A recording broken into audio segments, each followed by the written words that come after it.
আজ অব্দি কোনোদিনও একবেলা কেউ রান্না করে দিতে পারবে না, অথচ বলবে আমি নাকি রান্না করলে 12টার আগে রান্না শেষই হয় না।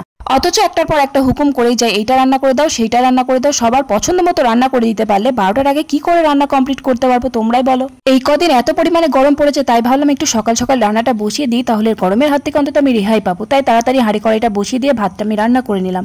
আর আমার পছন্দ মতো আজকে সজনের শাক নিয়ে এসেছে। আমি না, সবাই ভালোবাসে বাড়িতে সজনের শাকটা। আর হাই প্রেশার তো আমার শ্বশুরমশাই বিশেষ করে বেশি পছন্দ করে।